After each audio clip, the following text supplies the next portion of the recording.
Buenas tardes, gracias a todos los amigos por estar esta tarde aquí. Creo que el tiempo nos ayuda, dejó de llover y creo que eso animó a que la gente nos acompañara hoy o esta tarde aquí. Esta tarde nos convoca una conferencia importante sobre las mujeres. Es una forma como la Concejalía de Actividades Culturales quiere destacar el papel de la mujer, no solamente en Torrelodones, no solamente en España, sino en el curso de la historia, en el progreso de la humanidad. Antes de empezar, doy la bienvenida a todos y destaco la presencia de nuestra segunda teniente alcalde, Sonsoles Palacios, concejal de Servicios Sociales, Mayores, Familia y Mujer.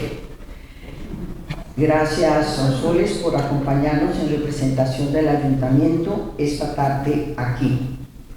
Quizá para algunos esta sea una convocatoria inusual en los tiempos que corren, porque a raíz del 8M, pues quizá a los que seguimos las noticias vemos otras cosas. He oído al presidente de gobierno hablar del machismo tóxico. Oí la semana pasada que estuve en la Asamblea de Madrid, oí a una diputada Sumar con la mano en alto, Sumar con la mano en alto decía que el 8M era un movimiento obrero. Pues hoy no estamos para nada de eso. Hoy estamos para destacar a la mujer y su papel en la historia, su aportación.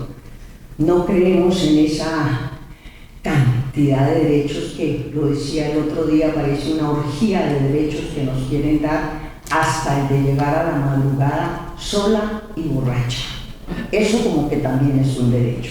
Aquí estamos para otra cosa, para destacar a la mujer, no como víctima, que las hay y los lamentamos muchísimo, pero queremos destacar a la mujer como la portadora de un estandarte, orgullosa de ser mujer, orgullosa de nuestra naturaleza, de nuestra condición, que no la tenemos que forzar. Tenemos suficientes atributos, suficientes condiciones para en nuestro papel de mujer contribuir a España y al mundo. Y de hecho, la historia nos lo muestra. Hoy la conferencia tiene un complemento que es la exposición que empezó el jueves, tal vez pasado, sí, y estará a lo largo de esta semana, y en ella se ha querido destacar a unas mujeres. Solo es una muestra y está también en un espacio temporal, del siglo XV al siglo XX.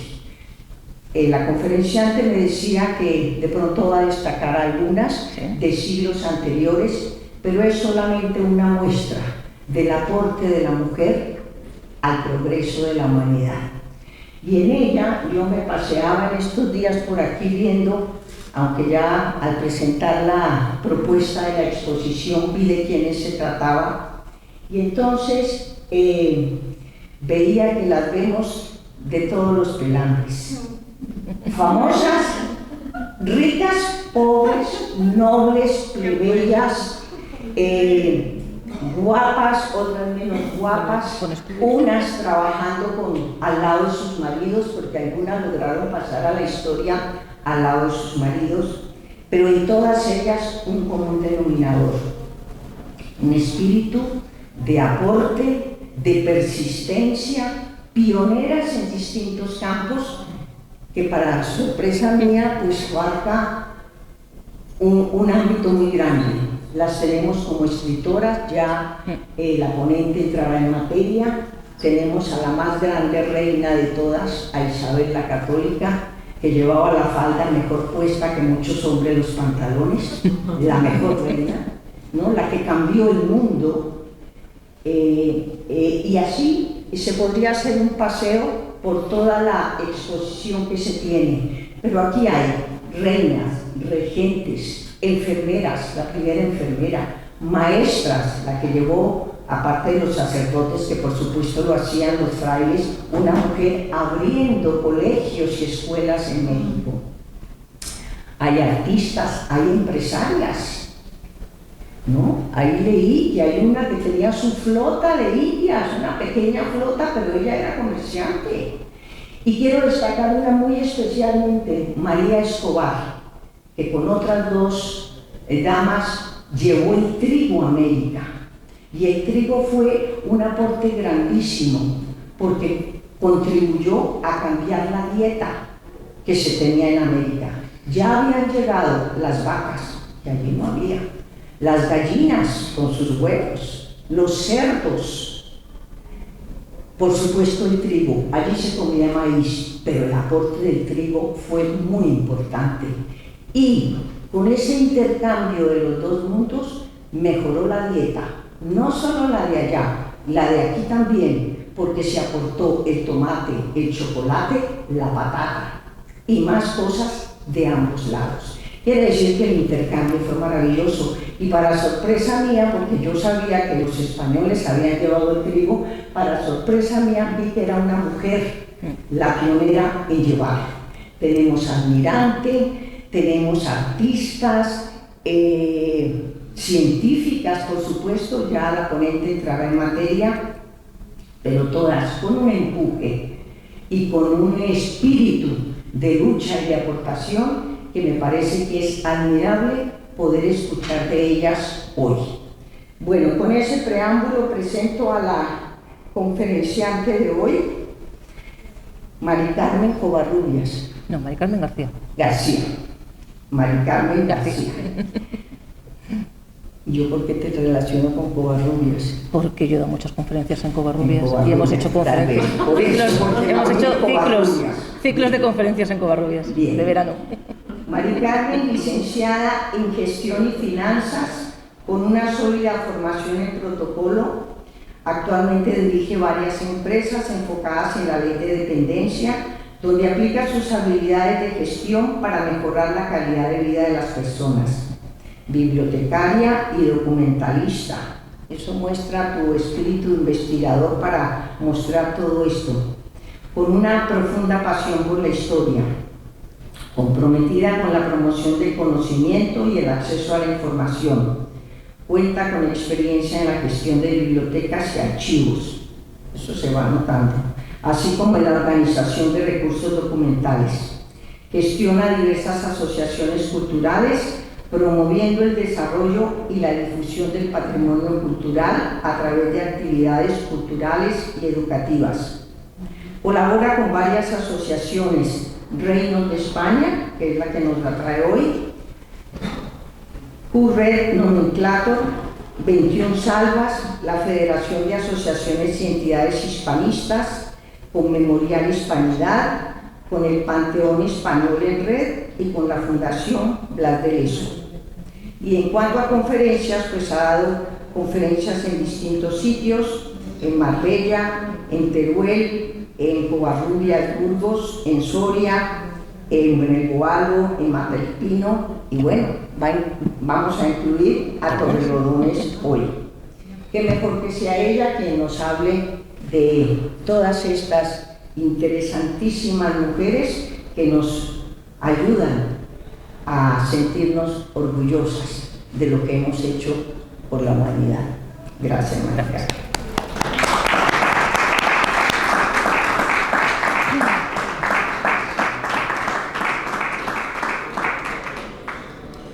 Pues buenas tardes a todos, y quería agradecer al Ayuntamiento de Torrelodones la posibilidad de realizar aquí esta pequeña charla.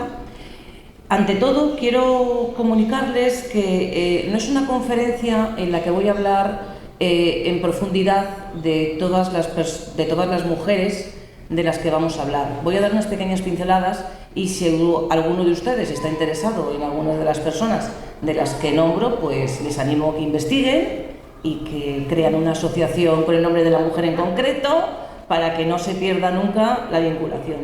Vamos a hablar de las primeras en sus campos, las primeras de todas.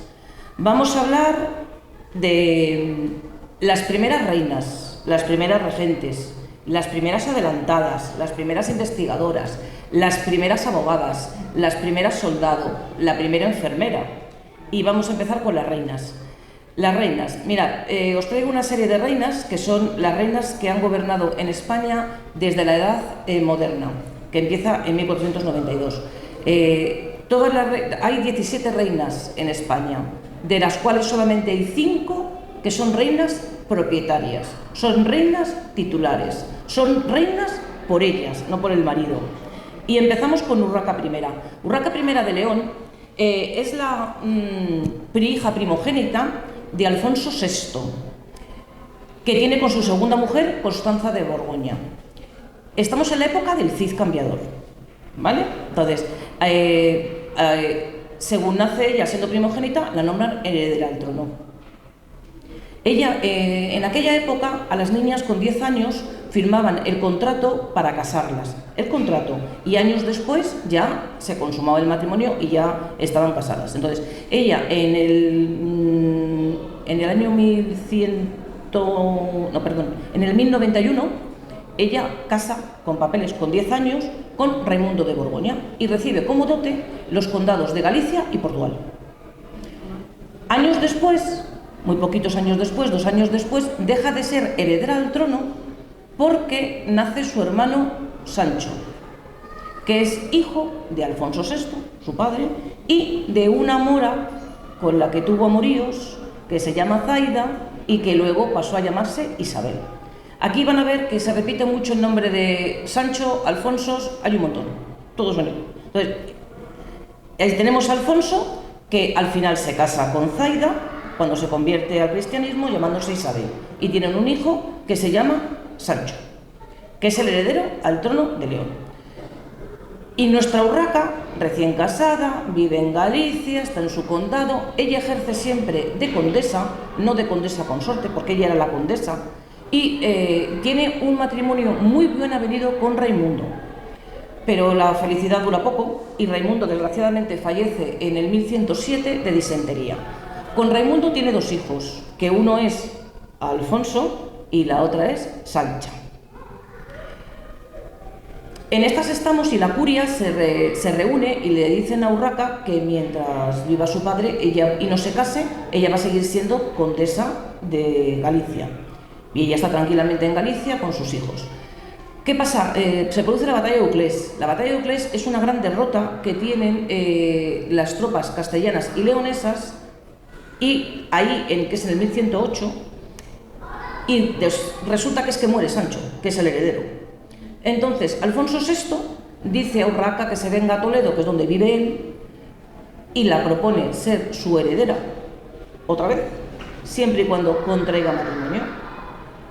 Están barajando posibles candidatos para matrimoniar con Urraca cuando el príncipe muere, cuando el rey muere. Y ella al final se deciden que se case con Alfonso I, el batallador, rey de Aragón y Navarra. ¿Por qué se elige a Alfonso? Se elige a Alfonso entre todos los candidatos porque era un hombre que era soltero, tenía 36 años, no tenía hijos ni legítimos ni ilegítimos, que también lo ponía fácil, y el único heredero que tenía y pariente que tenía era un hermano que era monje. Entonces Aragón vio con muy buenos ojos que casara con Urraca. Casan 2 meses después de la muerte del rey, en septiembre de 1109, y al contrario que su primer matrimonio, este es un matrimonio de discusiones, de malos tratos, de palizas, a la reina la encierran, bueno, un desastre. Este matrimonio no había conseguido la dispensa papal y al final, en 1114, pues disuelven el matrimonio por consanguinidad y malos tratos. Con lo que al final Alfonso pliega velas y vuelve a Aragón y tenemos a Urraca como reina en León. Ella actúa en todo momento como el rey, llega a firmar como Hispanis Imperator, el rey soy yo, y hace de su capa un sario, literalmente. Tiene varios amantes, con uno de ellos es el conde de Lara, es con el que más tiempo está, tiene 2 hijas, Elvira López de Lara y Alfonso Pérez Furtado, que es el actual Hurtado que viene porque le hurtaron la herencia al ser bastardo. Que sepan de dónde viene el origen del apellido.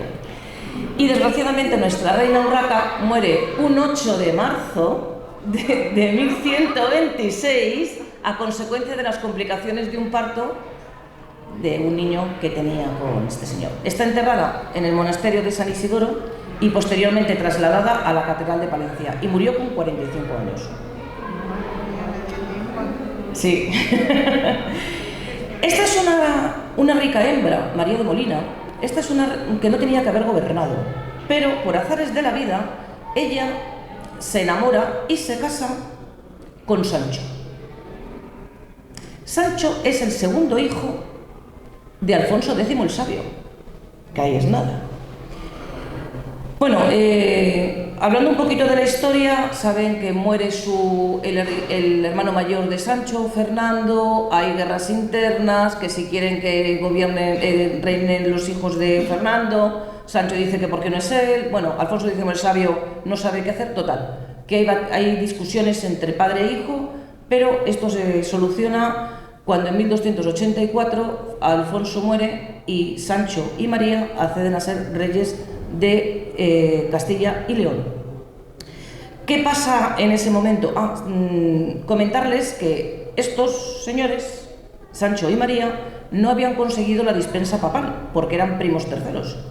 Entonces María empezó una gran labor diplomática para conseguir que el matrimonio fuera reconocido y que todos los hijos que tuvieran fueran legítimos, porque si no es reconocido por el Papa, los hijos son ilegítimos. Entonces ella consigue que le den la dispensa papal en 1301, 6 años después de haberse quedado viuda. Que ahí es nada.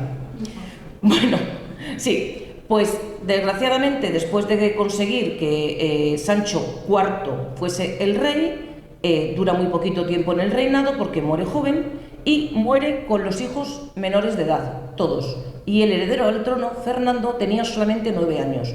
Con lo que María, de ser reina consorte, pasa a ser reina regente, que es la primera en Europa.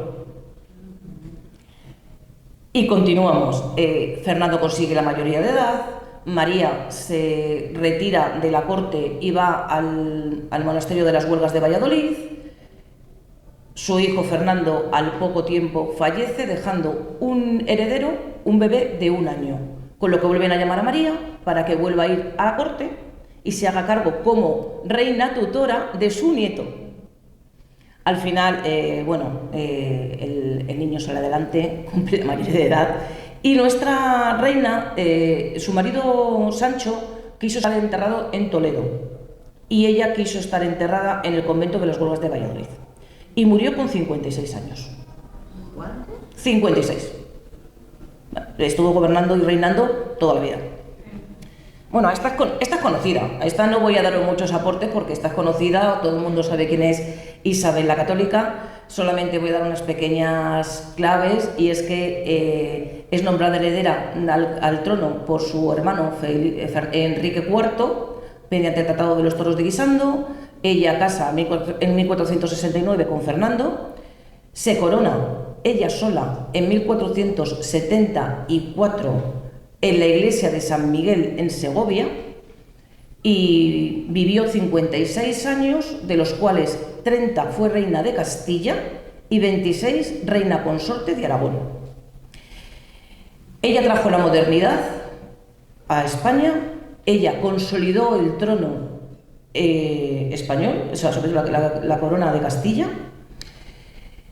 El año 1492 para ellos, para los reyes en general, para los dos, fue importantísimo porque empieza con la recuperación del reino de Nazarí de Granada, la expulsión de los judíos de facto.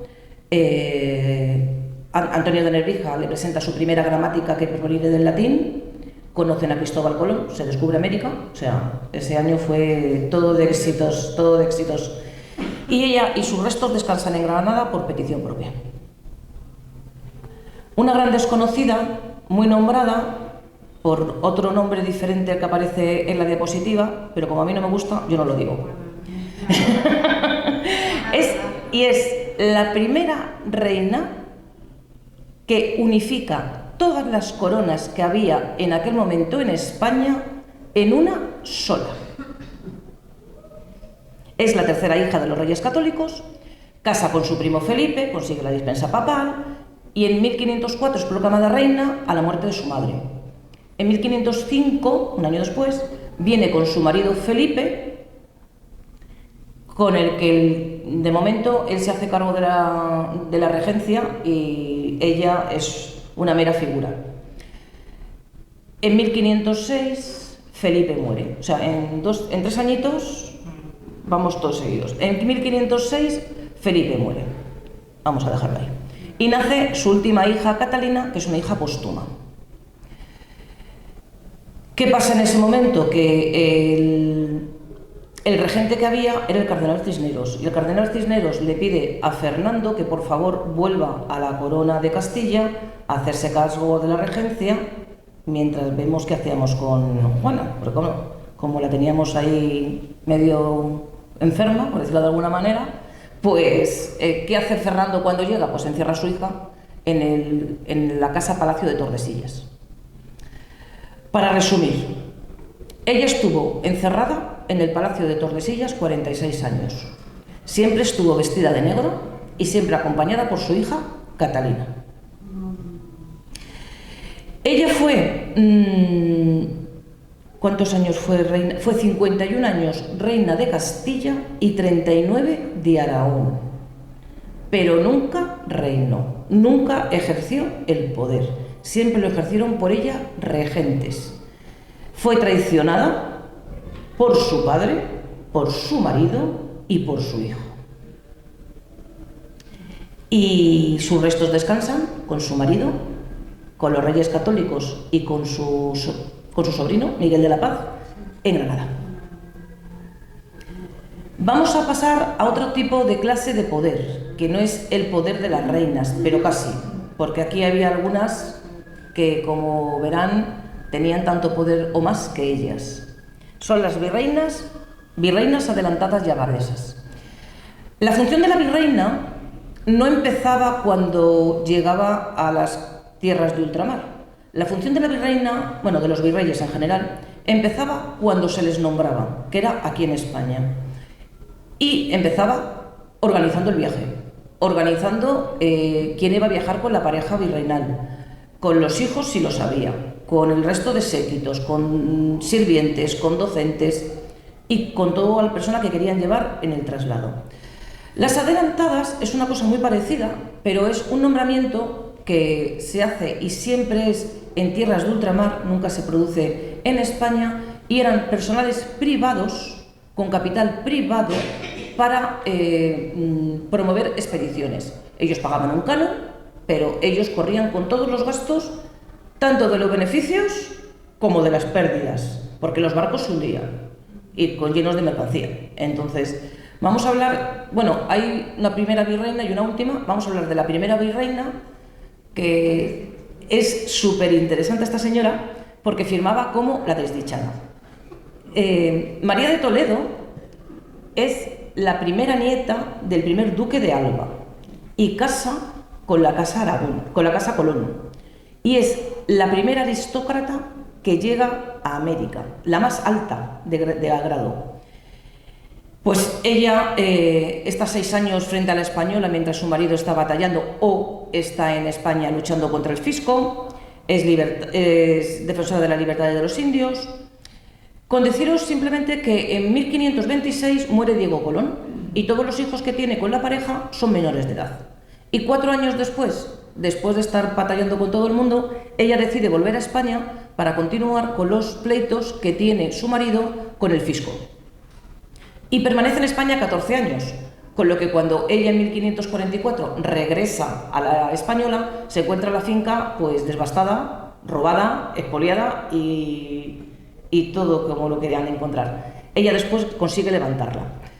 Pero María tiene otro encargo más en España, aparte de solucionar los problemas del fisco, que los consigue solucionar, y es que Diego Colón en su testamento había estipulado que quería que estuviese tanto sus restos como los restos de su padre, el almirante Cristóbal Colón, enterrados en Santo Domingo, en la Catedral de Santo Domingo. Y mientras está aquí en España, lo que hace María es conseguir la orden del rey que les dé las capillas para poder hacer los enterramientos y que le permitan sacar los cuerpos del monasterio Cartujo de las cuevas.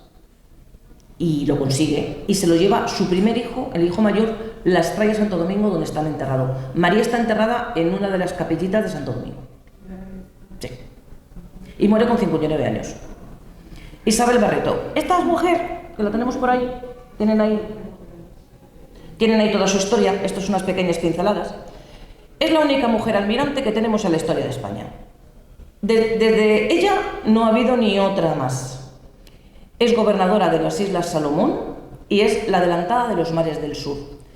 Esta mujer casa muy joven y con la dote, casa con Álvaro de Mendaña, y con la dote lo que hacen es que hacen una expedición para ir a las Islas Marquesas.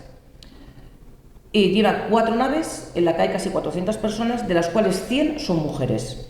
¿Qué mujeres son? Mujeres de marineros, familia femenina de Isabel, docentes, criadas. O sea que la expedición iba un 4-1, no vamos mal.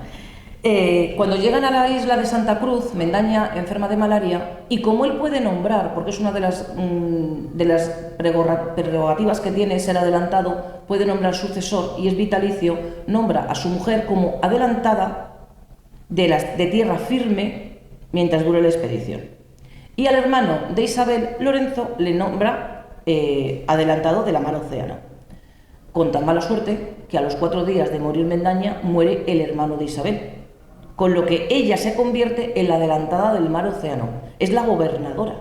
No tiene marido que la gobierne. Pero la dura poco porque el mismo año se casa con otro marinero, con otro almirante, con Fernando de Castro, y crean una segunda expedición. Bueno, con deciros que atravesó, según... Espera, que creo que tengo aquí una cosita para hacerlo. Un momentito. Ella...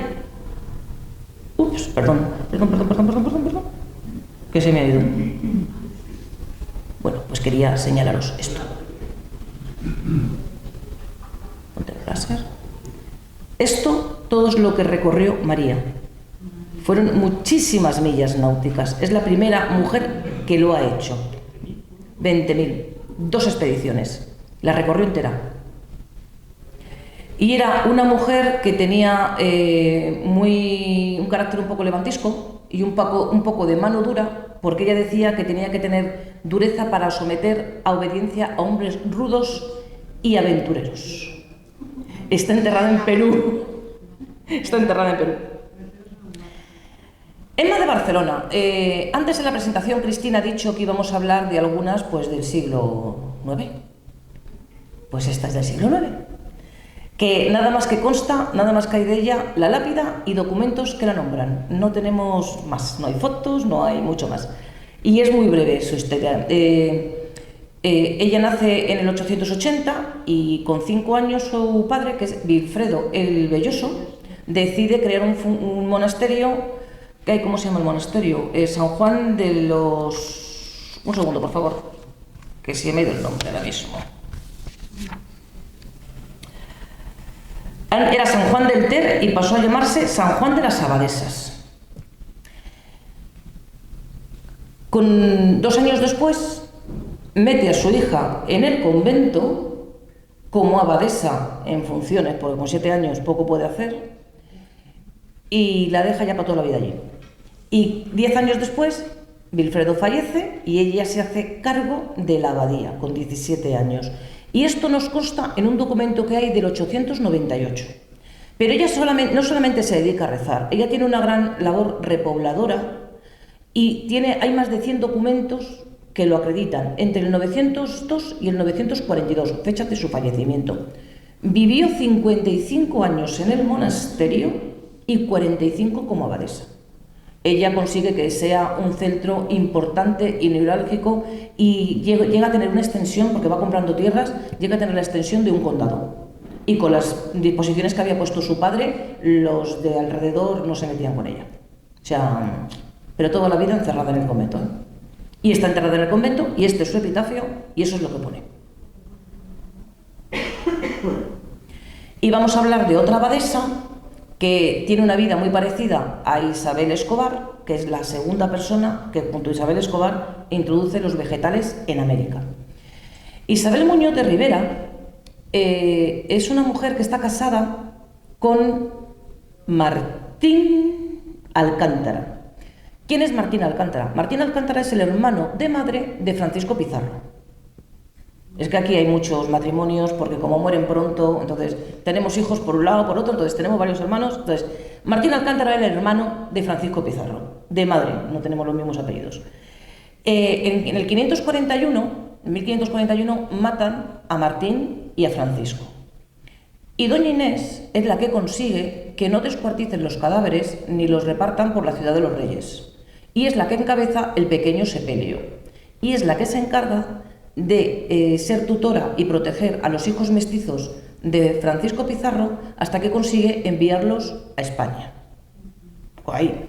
Vuelve a casarse por segunda vez con Antonio de Rivera. Antonio de Rivera era un hombre que tenía muchísimos territorios, muchísimo dinero, llegó a ser 2 veces alcalde de la ciudad de los Reyes, de Perú, y tienen un solo hijo, Antonio Rivera el Mozo. No se han complicado mucho la vida. Antonio Rivera el Mozo, cuando muere su padre, se encarga de las encomiendas, con los negocios, junto con su madre. Pero él muere muy joven, después de una larga enfermedad y de 2 matrimonios sin hijos.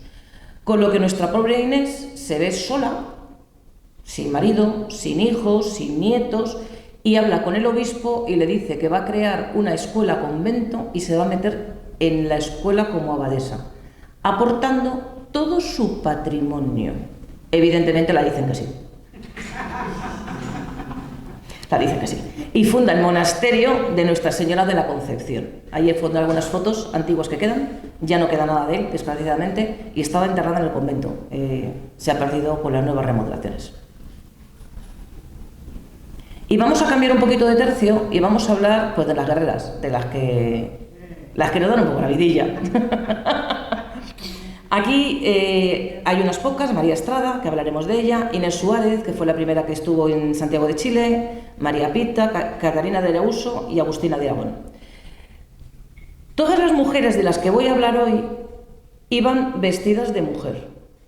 Todas excepto una, que es Catalina de Arauso, que luego hablo de ella. Y sin más, empiezo. María Estrada. María Estrada es una mujer de origen andaluz, de origen judío, criado por gitanos, y llega a América acompañando a su hermano, que era un grumete de Colón. El barco naufraga y pasa como náufraga con los indios taínos de Cuba durante 2 años. Luego la sueltan, la liberan, y junto con su marido Pedro Sánchez Farfán se une a las huestes de Hernán Cortés. Y es una de las mujeres que lucha con Hernán Cortés en la desgraciadamente Noche Triste, el 30 de junio de 1520. Hay 12 mujeres documentadas en la historia que estaban con Hernán Cortés, esta es una de ellas, y todas sabemos nombre y apellidos. ¿Y esta señora qué es lo que hizo? Pues que se armó con la armadura y la rodela y luchó como un soldado más, con sus faldas y todo, pero luchó como un soldado más, defendiéndose, matando y diciendo lo que hiciera falta. Tanto es el valor que tuvo María Estrada que Cortés la recompensa con una encomienda. Casa una segunda vez y con su marido, Alonso Martín Partidor, parten hacia la ciudad, para fundar la ciudad de Los Ángeles, la actual ciudad de Los Ángeles. Muere de cólera y el cadáver fue quemado, entonces no hay más. Y os traigo esta imagen, que es el lienzo de Laxaca. El lienzo de Laxaca es un códice colonial del cual se hacían 3 copias. Una para el rey, otra para el virrey y otra para el cabildo. Y esta es una reproducción, bueno, ninguna de las 3 copias existen actualmente. Y esta es una copia que se hizo en 1778 por un tal Manuel Illánez, basada en el códice que sí existía en el siglo XVIII en el Cabildo. Y esta, voy a ver si esta vez me sale bien, y esta es María Escobar. Sí, hay otro lienzo que lo pone, María Escobar. Sí, sí. Eso, perdona, María Estrada, que se me ha ido el nombre. María Estrada.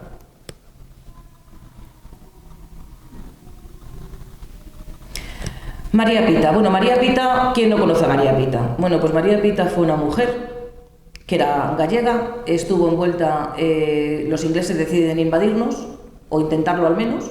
Bueno, vamos a ver que lo intentaron, o no lo hicieron, porque querían conseguir las Azores. Ya estamos en el siglo XVI. Ella estaba con su marido y con tan mala suerte que un lancero con la bandera inglesa mata a su marido, que se llamaba Gregorio de Rocamonde. Y María le arrebata la bandera de la mano y con la misma bandera mata al alférez que estaba al cargo de la carga. ¿Y quién era este señor? Este señor era el hermano del almirante Francis Drake. Con lo que cuando ven eso, los ingleses huyen despavoridos y dejan que volvamos a construir la muralla y no nos invaden. ¿Qué hace María después? María después lo que hace es que recoge los cadáveres, ayuda a los enfermos, junto con más mujeres. Enterándose el rey Felipe II, pues y ver que está viuda por 4 veces, con 4 hijos, las recompensa y la nombra alférez, y le da el sueldo de alférez, más 5 escudos y un permiso para exportar mulas de España a Portugal. Y está enterrada en la parroquia de Cambre, que está en La Coruña, donde nació. Y, por cierto, la frase que se dice es: quien tenga honor que me siga. Esa es la frase que decía ella.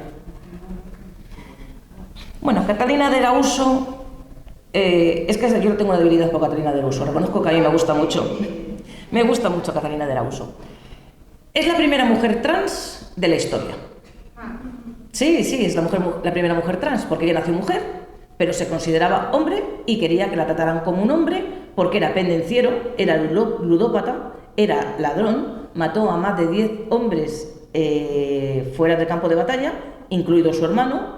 En el campo de batalla mató a muchísimos más porque era una experta soldado, era un experto espadachín, hasta tal es el punto que estuvo varias veces a punto de morir ajusticiada. La última vez que vio las cosas ya muy cerca, le dijo al obispo que ella era una mujer, que había sido monja, que se había cortado el pelo, se había vestido de hombre y que se ponía a sus pies para lo que él quisiera. ¿Y él qué hizo? Pues la mandó a España porque dice que se salía de las manos, que no sabía qué hacer con ella. Y claro, cuando ella dijo que había sido monja y demás, lo primero que hizo fue que le hicieron un examen 2 enfermeras, 2 matronas, que es lo que había en la época, y dijeron que sí, que era monja, o sea, que era virgen, que a ver qué hacemos con ella. Entonces la mandan a España. ¿Y qué pasa cuando llega a España? Que Felipe IV, que se entera de la historia, la reconoce el derecho a vestir como hombre y a firmar como hombre, con el nombre de Francisco de Loyola. Ella escribe sus memorias y la fama corre por Europa como la pólvora y hasta que llega a oídos del Papa. Y Urbano VIII la manda llamar para que vaya a verla al Vaticano y ratifica la orden de que puede vestir como hombre y firmar como hombre. Y la conceden 500 pesos anuales. Y murió en México. Catalina de Arauso. Eso no es la primera mujer trans. Y ahora vamos a hablar de una cosa un poco más amable, ¿vale? Vamos a hablar de enfermeras.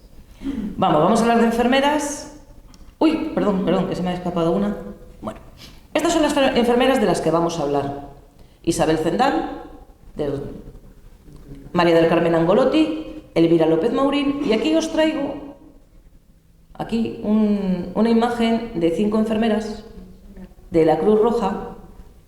Es la primera promoción de enfermeras profesionales de la Cruz Roja de 1918. Y si leen los nombres, ¿no les suena el nombre alguno? La última es la tía abuela de Mercedes Milá, nuestra presentadora de televisión, que no es enfermera, precisamente. Vale. Pues Isabel Zendal. Isabel Zendal nace en Galicia, en una aldea muy pobre y de una familia muy pobre. Y desde muy jovencita tiene que trabajar porque pierde a su madre por culpa de la viruela. Y ella empieza a trabajar en el Hospital de la Caridad, primero como sirvienta, luego como ayudante y por último como rectora. Y aquí tengo que hacer un inciso, y es que deciros que en 1803 Balmis ha empezado a preparar la expedición que lleva la vacuna de la viruela por el mundo. Y está visitando hospicios para buscar a los niños que estén en mejor condiciones para poder ser portadores de la vacuna. Porque se inoculaba de bracito a bracito cada 10 días, sacando el liquidito, entonces tenían que estar perfectamente sanos los niños que estaban en mejores condiciones físicas. Él escribe al rey Carlos IV que había perdido a una hija, María Teresa, por culpa de la viruela, con lo que estaba muy involucrado con la expedición, y le da el permiso para que Isabel sea la mujer, la enfermera que los cuide. Y parten 22 niños, de los cuales 11 son del Hospital de la Caridad de La Coruña, donde estaba Isabel, entre ellos su hijo, tenía un hijo natural. 6 vienen del Hospital de los Desamparados de Madrid y otros 5 vienen del Hospicio de Santiago de Compostela. Contarles que cada niño recibió un atillo, y en el atillo había 2 pares de zapatos, 3 pantalones y 3 chaquetas a juego, un pantalón y una chaqueta más gorda para los días de frío, 6 camisas, un sombrero, un peine, un pañuelo, 3 pañuelos de cuello, 3 pañuelos de mocos, un plato, un vaso y un juego de cubiertos. Eso era la jugarra que llevaban los chiquillos para la expedición.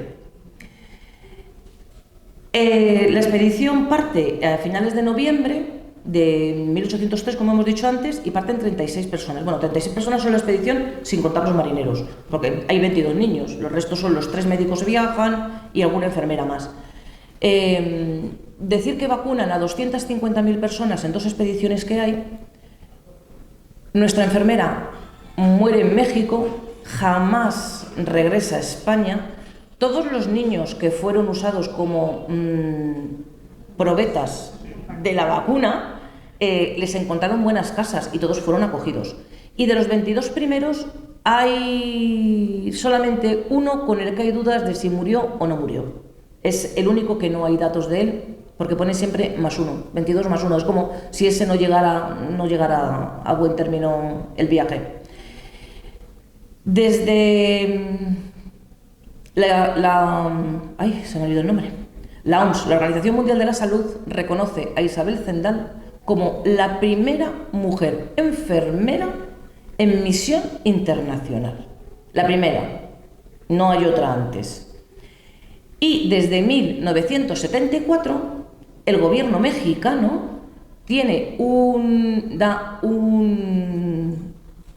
premio en honor con el nombre de Isabel Zendal a la enfermería. Todos los años desde 1974. En España tenemos 3 monumentos y ya está. Y está enterrada en Puebla, México. María del Carmen Angolotti y Mesa. Esta es una de las aristócratas. Esta es una de las que no tenía por qué meterse en este charco, pero se metió de cabeza. Ella es una mujer noble que casa con Pablo Montesinos, que también era noble, y en 1911, estamos hablando de principios del siglo XX, es nombrada Dama de Honor de la Reina Victoria Eugenia. Y colabora con ella en la inauguración y en la creación de hospitales para tuberculosos. Cuando están inaugurando los hospitales se están dando cuenta de que no tienen enfermeras profesionales que se ocupen del cuidado de los enfermos. No había nadie había gente que se curaba de ellos, pero nadie estaba titulado ni especializado.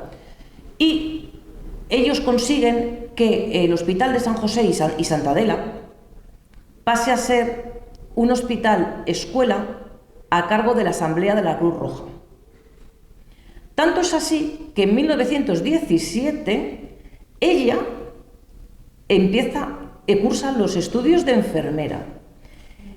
Termina primero los de enfermería general y luego después termina en el año 20, en 1920, los estudios profesionales como enfermera de quirófano. Vamos, que no tenía por qué hacer esto, no le hacía falta. Pero como siendo dama de honor de la reina, la seguía a todas partes. Estando de vacaciones con los reyes en San Sebastián, en el verano del 21, se enteran del desastre de Anual. Y la reina Victoria Eugenia le dice que hay que enviar a las enfermeras de la Cruz Roja ayudar a los enfermos en Melilla. Y allí se va ella. Ella encabeza la expedición con otras enfermeras y lo primero que llega allí es que se enfrenta al coronel Francisco Triviño porque tienen distintas formas de ver la medicina. ¿Por qué se enfrenta con el coronel médico? Pues porque el coronel quiere atender a los enfermos según la graduación que tiene cada uno, o sea, empezando primero por los primeros y terminando con los soldados.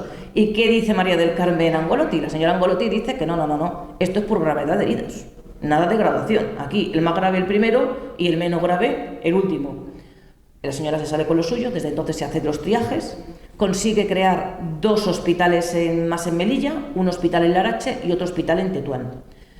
Ella abandona España acompañándose a los reyes en el exilio y cuando vuelve en el 39 la nombran presidente de los hospitales de la Cruz Roja de España, no de Madrid, de España, cargo que ostenta hasta 1959 que fallece. Fallece en Madrid y la asociación está buscando dónde está enterrada porque sabemos que está enterrada en Madrid, pero nada más. Entonces seguimos buscando. No se sabe, ni ella ni su marido. Se supone que estaban enterrados en el Hospital de Aravaca, pero es que en esos siglos empezaron a haber cambios de hospitales, cambios de parroquias y no se sabe dónde está enterrada. Estamos buscando a ver si nos conseguimos algún dato. Os traemos a una enfermera que es pionera. Bueno, aquí veréis que tiene un sello porque está homenajeada. Esta es Elvira López Morín. Elvira López Morín era una hija natural que nació en Lugo y ella viene a España a formarse porque es analfabeta, entra en la escuela de enfermería, consigue el grado de la primera promoción de mujeres de la Cruz Roja en 1915 y luego se hace enfermera de quirófano en 1918. Y en la guerra del Rif, en noviembre del 22, hay un equipo quirúrgico que va a atender a 366 heridos que hay en la guerra de Tziaza. Vuelan 3 aviones en el que habían quitado el espacio del observador, le habían quitado para hacer el almacenaje. En el primer avión viaja un cirujano y un anestesista, en el segundo avión viaja un enfermero con material de enfermería y en el tercero, en un principio la mujer no podía entrar en un avión de guerra, pero como ella era enfermera, ella dijo que entraba a ayudar y entró a ayudar, con más material. Y es la primera enfermera que hace labores de enfermera en un vuelo sanitario, la primera enfermera que hace labores de enfermera en un traslado aéreo de heridos y es la primera mujer que participa en los primeros vuelos nocturnos de la aviación. Y tiene un homenaje en el año 20, que fue un año que no se le pudo hacer, se lo hizo después en el año 22, como en el Año Internacional de las Enfermeras y las Matronas. La foto es de su lápida, que está enterrada en la Almudena, que verán ustedes que tiene ahí una flor y un jarrón digital con un código QR. Esto es parte del programa Memoria de Hispanidad del Panteón Español en Red. Ahí tenemos más gente allí, pero esta es una enfermera y todas las semanas se le pone una flor fresca. Esto es una actividad que hace la asociación. Y vamos a hablar de médicos. Voy a hablar de la primera, que es honoraria, y de la segunda, que es titulada. La primera, Isabel Rodríguez, volvemos a la época de Hernán Cortés, volvemos a América, porque en América se produjeron uno de los primeros grandes hitos en España, porque aquí en España no podían, pero allí parece que abrieron la mano, y allí todo lo hicieron allí. Entonces, hablamos de ellas. Ella acompaña a Hernán Cortés. Ella es la mujer que crea las primeras medicina de guerra con los primeras... ¿cómo se llama? Se me ha olvidado el nombre. Bueno, ella acompaña cura a los enfermos o con hierbas o con aceites, con paños, tanto es como los atienden en el mismo campo de batalla, se recuperan tan pronto que la empiezan a considerar milagrosa. Y ella enseña tanto a europeas como a nativas el arte de la medicina, el arte de curar. Acompaña a Hernán Cortés en la Noche Triste y cuando se entera Carlos I recibe el título de médico honorífico que la permite ejercer la medicina, cosa que ejerció en la encomienda que la dieron, como a todas, y está enterrada en Tacubaya, México. Y esta es la primera que de verdad lo consiguió con papeles. Esta es la de los papeles. Es la primera mujer en matricularse en medicina en la Universidad de Barcelona. Amadeo I de Saboya hace una ley en la que permite a las mujeres estudiar en 1872 y ella se matricula y empieza sus estudios. Los acaba en el 78 y pide permiso para hacer el examen de licenciatura. ¿Qué tienen que hacer? Como acababan de leer la ley, tenían un lío burocrático tremendo, total que dejaron a la pobre María Elena esperando 4 años hasta que pudo hacer el examen. Lo hizo en 1882. Se examinó con un sobresaliente, pero nunca se doctoró y nunca se colegió, porque los 4 añitos que había pasado esperando a que la contestaran, decidió estudiar magisterio. Y le gustó tanto la enseñanza que fue maestra toda su vida. Ella era una gran oradora y empezó a luchar por los derechos de la mujer. Y muere en Mahón de una enfermedad cardíaca con 52 años.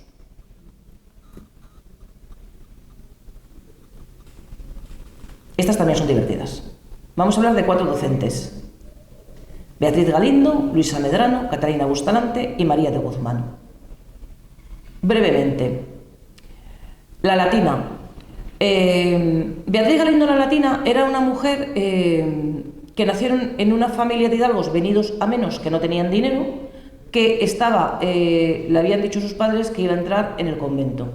Pero hasta que no tenía la edad para entrar en el convento, empezó a ver que se le daban muy bien las lenguas, hablaba muy bien latín, hablaba muy bien griego, lo hablaba, lo escribía, lo traducía. Tanto es el punto que cuando va a entrar en el convento recibe una carta de la reina Isabel que la llama a corte para ser preceptora de sus hijos. E Isabel dice que entre ir a la corte e ir al convento, pues que nos vamos a la corte. Y nos fuimos a la corte.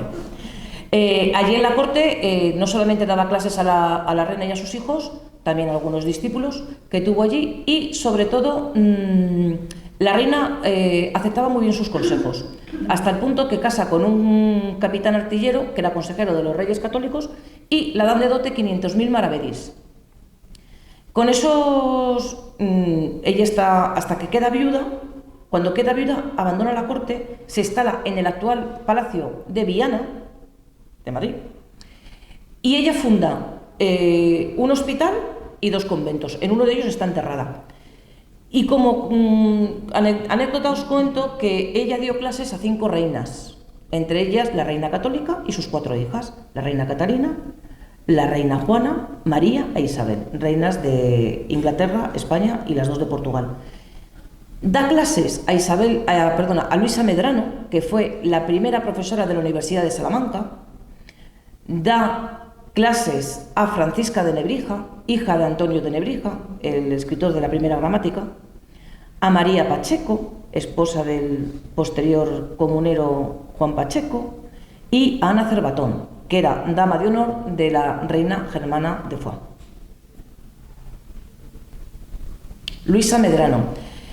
Esta mujer es una gran desconocida. Hay muy poquitas notas de ella y sobre todo hay pocas notas de ella porque una persona que la conoció mucho, que fue un humanista que se llama Lucio Marineo, que era profesor era catedrático durante 13 años en la Universidad de Salamanca, la confunde de nombre en los textos, o sea, la primera en la frente. Entonces, no se la conoce como Luisa Medrano, sino como Lucía Medrano, y apenas hay nada. Esta mujer nace en Atienza, en Guadalajara, y su padre era uno de los seguidores y aliados de los Reyes Católicos, que muere en Granada. Cuando muere tanto el padre como el abuelo en Granada, la reina Isabel manda llamar a Luisa, a su madre y a sus hermanos para que vayan a la corte a vivir con ellos y a vivir protegidos. Claro, se forma con Beatriz Galindo, se forma con la anterior. Y os cuento, y os lo voy a leer porque no quiero equivocarme. Hay un testimonio en una anotación manuscrita de Pedro de Torres en su obra Cronicón que dice: el día 16 de noviembre de 1508, la hija de Medrano ley en la cátedra de cánones. Dio clases públicamente de leyes y gramática en la Universidad de Salamanca desde los 24 años de edad, sustituyendo algunas veces a Antonio de Nebrija, que era catedrático, pero que el cardenal Cisneros le trasladó temporalmente a Alcalá de Henares. Entonces, durante ese tiempo, ella dio sus clases. Y su hermano también fue rector de la universidad, pero no se sabe mucho más de ella, ni dónde murió. Está con asterisco porque ahí las fuentes lo ponen en 3 sitios diferentes y 3 fechas diferentes. Nadie sabe dónde se falleció en Salamanca, pero no sabemos mucho más. Esta es una de las que podía tener asociación. Catalina Bustamante, esta es una de las de allí. Catalina Bustamante llega a Santo Domingo con su familia y al poco tiempo ella se queda viuda y empieza a dar clases pues, a las niñas que llegaban recién llegadas, algunas indias, pero cuando Hernán Cortés termina la conquista de México, se da cuenta de que están utilizando a las niñas como mano de cambio, hay bigamias, y pide ayuda y pide que le manden franciscanos, misioneros, para que se ocupen de educarlas. Y en esta promoción, con los franciscanos, llega Catalina. Catalina consigue que la cedan el Palacio de Texcoco, que estaba vacío, y crea la primera escuela. En esa primera escuela a las niñas las enseña pues, a leer, a escribir, un poco de gramática. Se empieza a hacer la primera cocina fusión, porque, claro, hay cositas que vienen de España, que van allí, y ellos tienen otra forma distinta de cocinar. Entonces empiezan a mezclarlo todos para que puedan valerse por sí mismas, las enseñan a bordar, no solamente es a rezar, pero sobre todo enseñan a que se valgan, porque ellas en el sistema de los caciques no funcionaban así. Os iba contando que hay un alcalde, Juan de Antequera, que resulta que rapta a Inés, que es una de sus alumnas. Se enamora de ella y decide raptarla a ella y a su criada. Entonces Catalina pone una denuncia, primero acude al obispo, Juan de Zumárraga, luego acude a la audiencia, pero todas las denuncias van, pues eso, porque que si es mi hermano, y todo queda. Total, que al final consigue mandar una carta a Carlos I, pero la recibe su gran benefactora, que fue Isabel de Portugal. Isabel de Portugal toma cartas en el asunto y empieza a mandar tanto material humano como dinero. Y llegan a formar, ella en el año 35, en 1535, viaja a España y se entrevista con la reina. Y ya sí se forman unas pautas y unas líneas para seguir, las directrices a seguir. Y se llegan a fundar 10 escuelas y atienden a cerca de 4.000 indígenas, todas niñas e indígenas. Y desgraciadamente nuestra maestra muere en 1545 de peste. El cadáver fue quemado. María Isidra de Guzmán. Esta ya es un poquito más reciente. Es la primera mujer que obtuvo el grado universitario de doctor y la dignidad de catedrática honoraria de la lengua en la Universidad de Alcalá de Henares. Es la que llaman doctora de Alcalá. Esta es la doctora de Alcalá. Y esta es muy sencillo. Una aristócrata, entre sus padres los dos reunían más de 17 títulos nobiliarios, o sea, que estudiaba porque la gustaba, y Carlos III y su padre la apoyan para que entre en la universidad a estudiar. Y ella hace el examen de ingreso con 17 años. Y os voy a leer de qué se examinó, porque se examinó de 20 materias. Y son, que es que tienen interés: griego, latín, francés, italiano, retórica, mitología, geometría, geografía, filosofía, lógica, teosofía, filosofía, psicología, física del mundo animal y vegetal, ética, ontosofía, que es la sabiduría del ser, sistema del orbe y esfera armilar, que mide la posición de los astros. 20 temas. Y todo con matrícula de honor. Y fue cuando ganó el bonete y el título de catedrática de la lengua. Esta mujer, que era muy jovencita, se casa también muy joven, evidentemente. Se casa muy joven con Rafael Alonso de Sousa, otro aristócrata. Y a este no le gustaba que estudiara tanto, ni que estuviera tan metido en leyes. Y se trasladan a Córdoba y esta mujer muere con 35 años en Córdoba.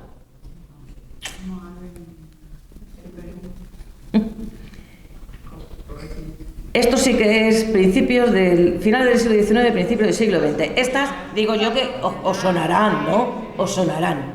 Por lo menos os suenan. Bueno, os cuento.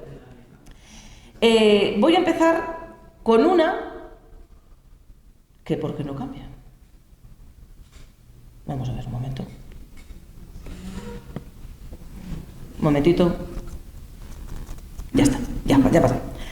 Concepción Arenal. Esta señora es una señora que era completamente apolítica y tremendamente religiosa. ¿Vale? Y partiendo de esa base, os cuento. Su padre era militar, un liberal, que estaba en contra del gobierno absolutista de Fernando VII, con lo que pasó varias veces por la cárcel, por sus ideas políticas. Tanto es así que una de las veces, pues, enfermó y al final murió de la enfermedad. Y esto, Concepción Arenal, pues como que lo tuvo muy interiorizado toda su vida.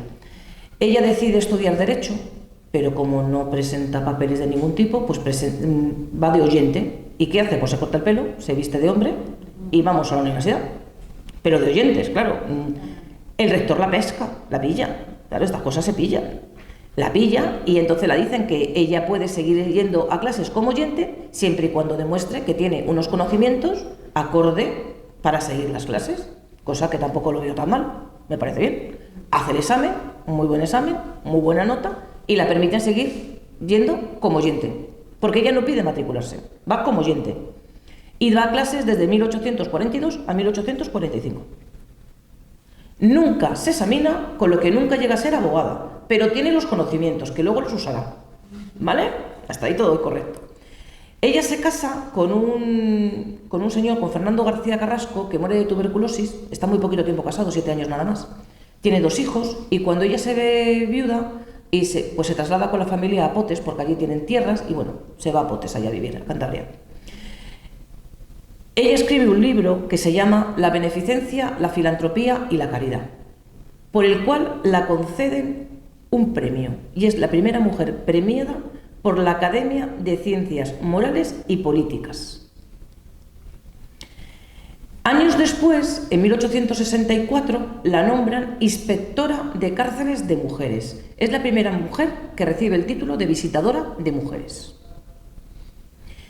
Y luego después es nombrada inspectora de la Casa de Corrección, fundó una constructora benéfica para casas de pobres, y lo que más me gusta de todo es que en su epitafio, que es el que aparece en la fotografía de la diapositiva, figura el lema a la virtud, a una vida, a la ciencia.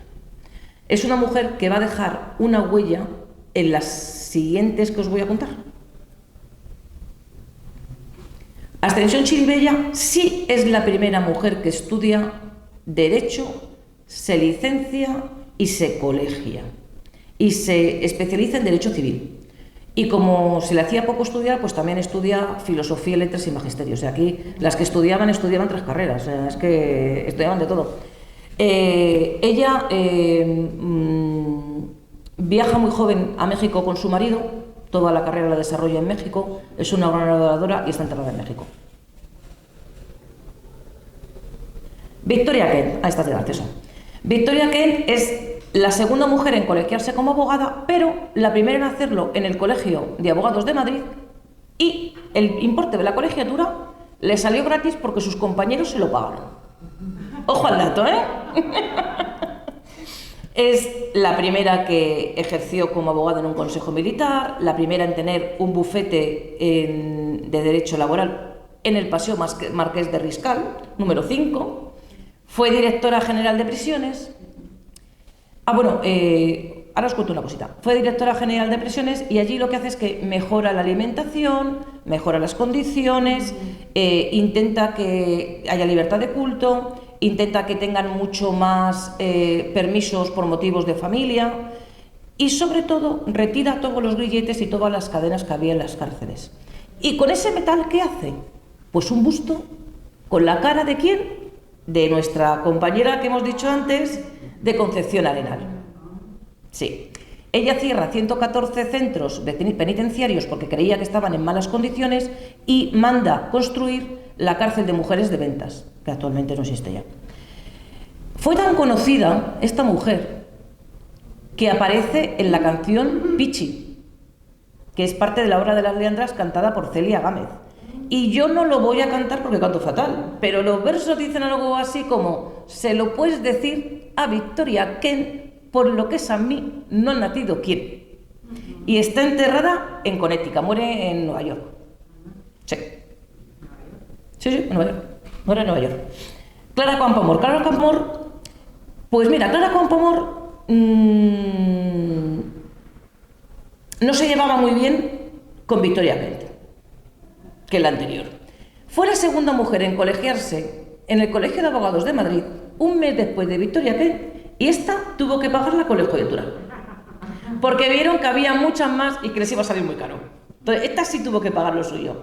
Y no estaba muy de acuerdo con Victoria porque Victoria quería el voto femenino, pero solamente si las mujeres estaban ilustradas y educadas. Si no estaban educadas y formadas en grados superiores y universitarios, no podían votar. Y Clara Campoamor era lo contrario. Aquí todas votábamos. Entonces, evidentemente, siendo muy parecidas, había cosas que eran diferentes. Esta mujer forma parte es una de las primeras mujeres que forma parte de la Junta del Ateneo de Madrid. Es la primera que habla frente a la Sociedad de Naciones, que es la antecesora de la ONU. O sea, que esta estaba como muy en Europa. Y en 1934 la nombran directora de beneficencia. ¿Y qué es lo que hacen en este puesto? Pues impulsa sobre todo una bolsa de trabajo para ciegos, para personas invidentes, porque ella quiere un trabajo que los honre y quitar la mendicidad de los ciegos de la calle. Todos los ciegos mayores de 60 años recibieron inmediatamente, cuando lo solicitaban, una pensión de 1.000 pesetas. De la época, ¿eh? Y sus cenizas reposan en un cementerio de San Sebastián.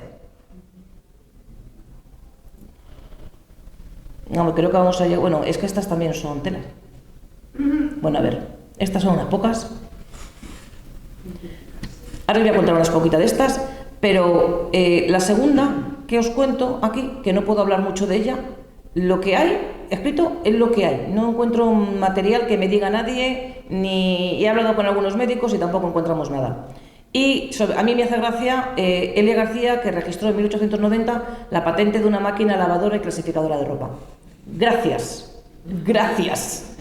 Es lo que hay. Cesárea. Cesárea es la primera empresaria industrial como tal que existe en España. Ella viene de una familia acomodada y casa con un empresario textil, que el señor era un visionario y se dio cuenta de que para las lámparas de gas había que tener pues un poco de hidrocarburos y demás, con lo que crea una sociedad con otra persona más, que es Luciano Mercader, con un capital social de 1 millón de pesetas de esa época, o sea que era un pedazo capital. Pero como él muere antes de terminar de constituir la sociedad, se constituye con el nombre de Luciano Mercader y viuda de Londaiz. Y es la primera refinería que existe en España. Como les van tan bien las cosas, ¿qué hacen? Pues nos compramos un petrolero, chica. Nos compramos un petrolero y es el primer petrolero que existe en España en el año 1893. La empresa va bien. Cuando muere Luciano Mercader pasa a llamarse la empresa Viuda de Londaiz y Sobrinos de L. Mercader. Desgraciadamente tienen que vender parte de la empresa cuando el monopolio de Camsa se hace cargo y ella, ¿qué hace? Pues no, ni corta ni perezosa, dice: me voy a dedicar a la producción de harinas y voy a ser una gran inversora en la papelera española. Tantos son así los beneficios que tienen, que ¿qué hace esta vez? Pues esta vez se compra una pedazo casa en la Bahía de la Concha, que se llama Villa Soro, y actualmente es un hotel de 5 estrellas. Y murió a los 87 años. Sí, esta sacó partido. Fermina Orduño. Fermina Orduño fue la primera mujer que obtuvo una patente. En el siglo XIX, que la consiguió en el 1865. Se llamaban privilegios tecnológicos. ¿Y esto cómo explicarles lo que es? A ver, cuando ustedes van al supermercado ven que hay una maquinita para que suministra el zumo de naranja, meten la moneda, dan al botón, lo cogen en la botella, el zumo de naranja. Pues igual con la leche, y la máquina es un carruaje y tiene vacas. Pues una cosa parecida. Era un carruaje llevado por caballos que tenía pienso, pero había una gran campana con agua, había un horno, entonces sacaban la leche, la metían en una botella, la dejaban como un poquito más caliente que la temperatura ambiente, porque aún no estaba la pasteurización, y sabían que había que consumir la leche en breve tiempo porque si no se estropeaba. Pues eso es lo que inventa Fermina. Bueno, eso es lo que patenta Fermina, porque se hizo uno pero vieron que no era muy útil. No era muy útil, pero bueno. Entonces, por la condición higiénica, de cuenta que es que los animalitos en la calle, estos hacen de todo, quiere decir que... Pues esto es lo que hizo Fermina, pero fue la primera mujer con nombre de mujer. A ver, yo creo que antes que Fermina ha debido haber más mujeres que hayan sido inventoras. Pero por costumbre, quien llevaba los papeles eran los maridos. Y es posible que muchos inventos hayan sido patentados con el nombre del marido, siendo la inventora la mujer.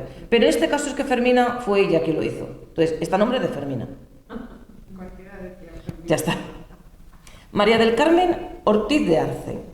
Tampoco hay mucho de ella, pero lo que hay os lo voy a contar. Es una monja catalana que está en el Hospicio de la Caridad de Niños de Barcelona y está con niños ciegos. Y ella se da cuenta de que si la vida para los niños huérfanos es difícil, para los ciegos es ya, ponemos un plus. Y ella inventa lo que llaman la regleta de Sor, que es la regleta que aparece ahí en la fotografía, que es una especie de plancha metálica con 25 cajetines y un punzón donde se van poniendo puntitos para hacer una especie como de código. Vamos, a ver, voy a simplificar lo del sistema Braille, pero por favor, es para que se puedan comunicar las personas videntes con las invidentes. Tienen en cuenta que cuando en el colegio María del Carmen enseñaba este sistema de lectoescritura tanto a unos como a otros. Entonces, para que los niños no perdieran clase y se formaran al mismo nivel que los otros. Y este aparato, concretamente, que tiene patente, como ven ahí el número de la patente, está en el Museo Trifológico de la ONCE. Y falleció en 1932. No podemos decir mucho más. Ángela Ruiz Robles. Bueno, Ángela Ruiz Robles, aquí sí tengo que contar muchas cosas de ella, pero tengo poco tiempo. Ella estudia Magisterio en León y desde muy jovencita tiene invenciones, tiene patentes, quiere hacer cosas para que la gente aprenda más rápidamente, inventa un sistema taquigráfico que luego después se perfecciona en los años 40, la década de los 40, y en el 1934, después de ser profesora en muchos colegios, la nombran gerente de la Escuela Nacional de Niñas en el Hospicio del Ferrol. Y en el 49 registra su primera patente, que está ahí.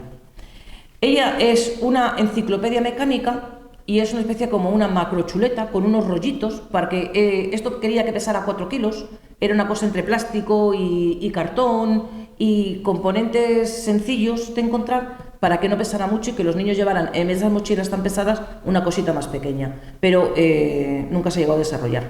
Luego después, en 1962, vuelve a patentarla, pero con otro nombre, y la vuelve a registrar como aparato para lectura y ejercicios diversos. Tanto es así que en los años 70 tiene una propuesta por parte de los Estados Unidos para explotarla. Y ella la rechaza porque dice que el invento es para los españoles. Que si no se hace en España, no se hace. Y es el precursor del libro electrónico. Y tiene galardones desde el año 1952 y falleció en el Ferrol. Y sí que tiene un montón de galardones, pues entre ellos tiene, vamos a ver, aquí los galardones. Tiene el lazo de la Orden de Alfonso X el Sabio, Óscar a la invención en la Feria de Zaragoza, medallas de bronce y de plata en la Exposición Internacional de Inventores de Bruselas. O sea, en el código QR los tienen todos. Tiene muchos. Bueno, y Google le dedica un dútil, que es ese. O sea que Google sabe que existimos. Margarita Salas, la tenemos por ahí. Margarita Salas, no voy a contar mucho de ella, porque el código QR y el cartel dicen más de lo que yo sé de ella. Solamente de contar una cosa que a mí me ha llamado mucho la atención cuando le estuve estudiando, y es que conoció a Severo Ochoa y Severo Ochoa ella y su marido estuvieron en Estados Unidos residiendo y dando clase, y cuando vuelven haciendo los dos conjuntamente, el matrimonio, un estudio, una investigación genética.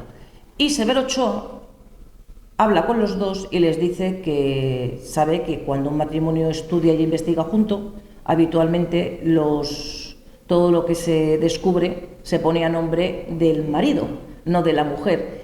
Y Eladio Viñuela, el marido de Margarita Salas, se aparta voluntariamente de esa investigación, y desde entonces lo hacen por separado.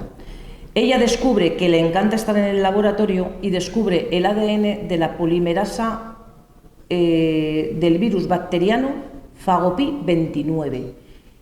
Y os cuento aquí en petit comité, que no os oye nadie, que es la patente más taquillera que tiene España. Es por la que más recauda. Escribió más de 400 trabajos científicos en revistas, tuvo más de 8 patentes y dirigió más de 30 tesis doctorales. Y tiene premios también, y es académica de todo lo que queráis, tiene. Es doctor honoris causa de todo, vamos, tengo una hoja de títulos, o sea que no lo saltamos. En el código QR lo tenéis todo. Llegamos a las artes. A ver, aquí tengo otras pocas. Aquí tenemos a la primera, que es Beatriz Bernal, que ahora os cuento un poquito de ellas. Luego tenemos a Ana Caro Mallén, que es una poeta y dramaturga del siglo de oro, que se dedicó profesionalmente a esto.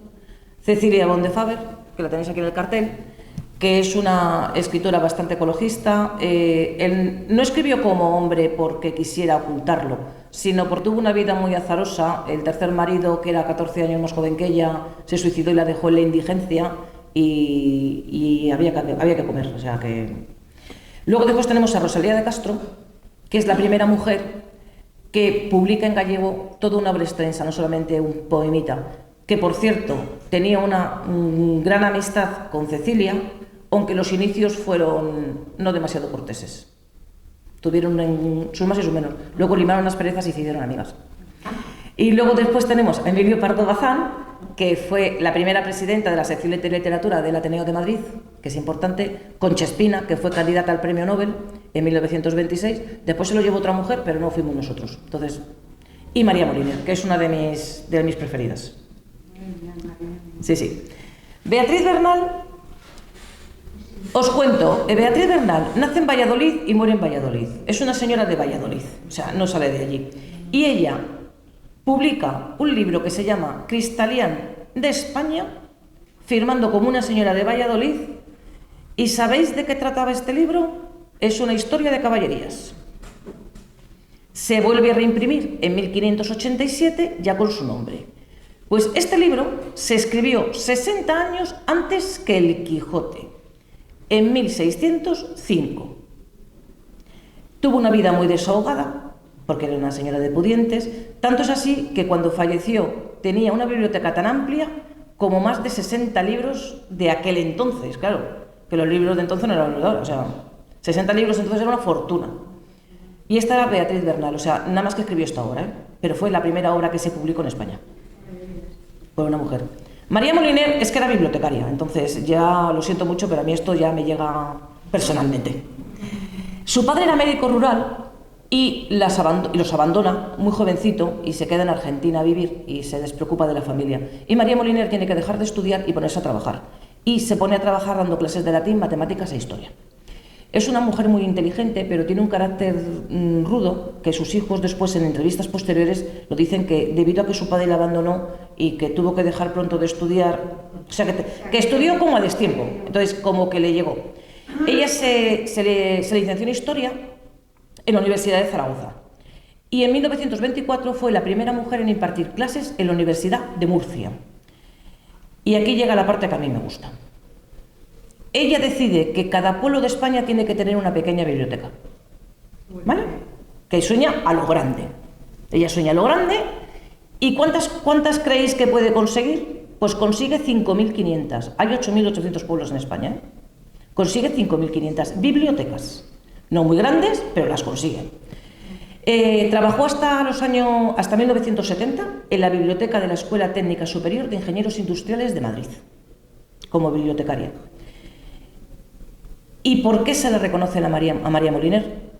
Porque durante 15 años, en el salón de su casa, trabajando durante 5 horas al día fuera de su horario laboral, con unas fichas de papel, una pluma Montblanc y una máquina de escribir Olivetti Pluma 22, que yo he aprendido con ella a escribir a máquina, escribió el diccionario del uso del español María Moliner y está editado en 1966, año en el que yo nazco. O sea, esta mujer me tiene encantada. Y llegamos a las últimas. Estas sí que son ya las últimas. Ay, me lo he pasado muy deprisa. Pintoras, escultoras, fotógrafas y actrices y empresarias. Y la primera estamos hablando del siglo X y es nuestra primera ilustradora que existe en España. Es la primera artista femenina de la península ibérica y la primera en Europa de la que se tiene registro.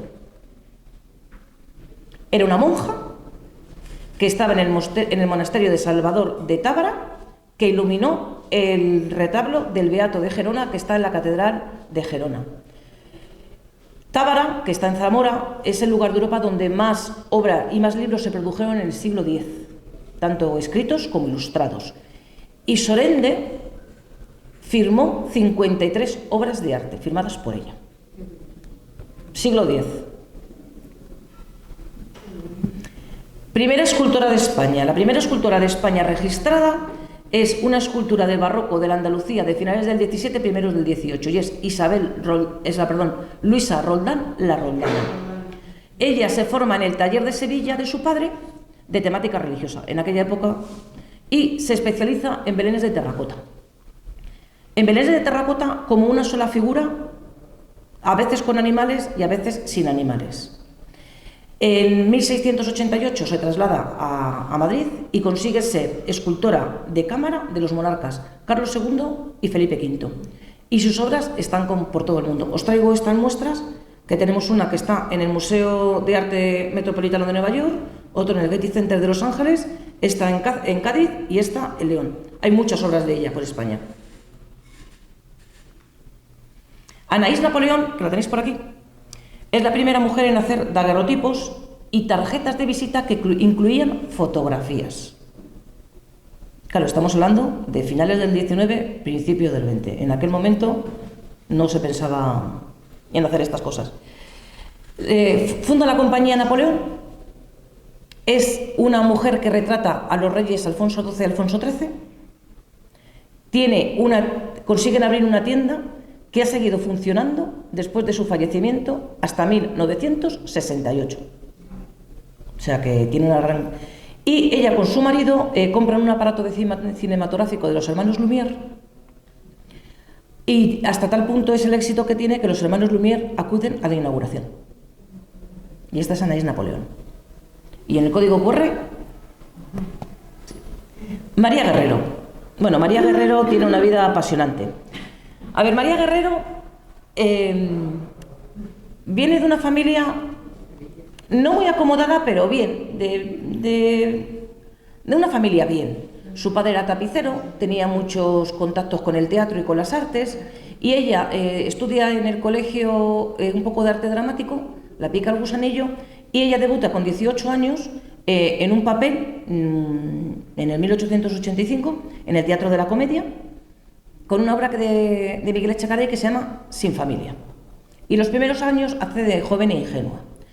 5 años después, sí, es que es así, hija, sí, 5 años después ya es una gran actriz, es una primera dama, ya aquello nos ponemos así, y se estrena en el Teatro Español con una Doña Inés. En 1894, ahí es nada, ¿cómo se llama? El Teatro Español sale a concurso por parte del ayuntamiento para ver quién se quiere hacer cargo de las giras. Y ella gana el concurso durante 10 temporadas. Luego se lo quitan en 1900 porque no puede no puede hacerse cargo del teatro y de hacer giras. O es una cosa o es otra. Pero claro, las giras no siempre te pillan y empiezan aquí. Es que ella se va a Latinoamérica, se va a Francia, se va a Italia, o sea, hace giras por todo el mundo. Total, que al final lo pierde. Y pierden el dinero, claro, evidentemente. Total, que ella casa con un hombre, con Fernando Díaz Mendoza, que es un aristócrata venido a menos, viudo, y le coge como galán para sus papeles. Claro, ella se lo busca guapo y luego se casa con él. ¿Qué es lo que hace? Es lo que hace. Bueno, tiene 2 hijos, Fernando y Carlos Fernando. No han sido originales tampoco estos.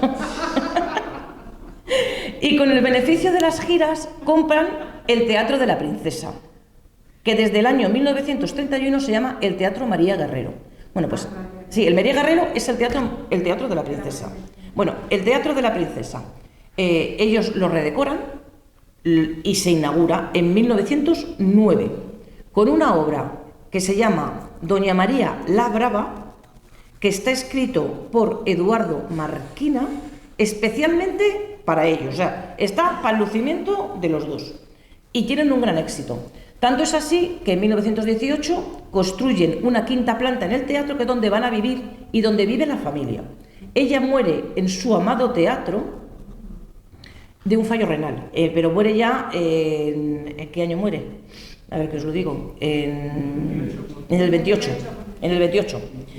Ella hace más de 25 giras, llega a actuar en el Manhattan Opera House de Nueva York, y os voy a contar una cosita que a lo mejor no sabéis y os va a sorprender. Su hijo mayor, Fernando, tuvo una relación extramatrimonial con una mujer llamada Carola, que era una actriz de la compañía. Cuando Doña María la Brava se entera, porque la apodaron la Brava, se entera, pues evidentemente, ¿qué hace? Pues al hijo le pega un correctivo y a la señora pues se la quita de la compañía y la manda a Perú. A Perú, la manda a Perú. De esa relación extramatrimonial, nace un niño al que ponen Fernando, otro que también es muy original. ¿Y sabéis quién es ese niño? Pues se apellida Fernán Gómez. Fernán Gómez, nuestro gran actor, que se vio una vez con su padre, nunca fue reconocido por la familia y nunca conoció a su abuela. Pero que sepáis que aquí el bravo. Y ahora vienen 2 actrices para terminar. Vienen 2 actrices. Una que es Conchita Montenegro, que es la primera mujer en triunfar en Hollywood, tanto en inglés como en castellano. Y esta mujer tiene una vida apasionante. Ella, de muy jovencita, se va a Francia, es bailarina exótica, baila en cabarets. Total, que consigue rodar una película que se llama La mujer y el pelele, que es tan sumamente estupendísima que la Metro-Goldwyn-Mayer la llama y la hace un contrato para que se vaya a Hollywood. Y ella pues se va a Hollywood, sin saber inglés, pero no vamos a Hollywood. Aquí es lo que hay. Ella empieza como actriz de doblaje, porque entonces llega justamente cuando el cine está pasando de mudo a sonoro. Pero claro, se rueda en inglés, pero para distribuirlas pues tienen que doblarlas al castellano. Y estamos ahí. Ella tiene que hacer una prueba para una película que va a rodar y le tiene que hacer una prueba con Clark Gable. Qué guapo, ¿no? Clark Gable. Bueno, pues le da un bofetón porque Clark Gable la besa con lengua en la prueba. Y ella pone mucha cara de asco y dice que no. A tal es el punto que Charles Chaplin dice: yo voy a ser tu profesor, que te voy a enseñar lo que es esto porque tú vales. Tú vales. Y rodó 26 películas, entre España, Italia, Francia y Hollywood.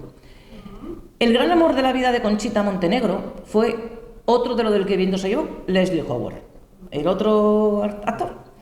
Y ella vivieron un gran amor apasionado, pese a la diferencia de edad que había entre ellos, que era mucha. Y a la muerte de Leslie Howard en el accidente de aviación de 1943, a ella la sumen en una gran depresión.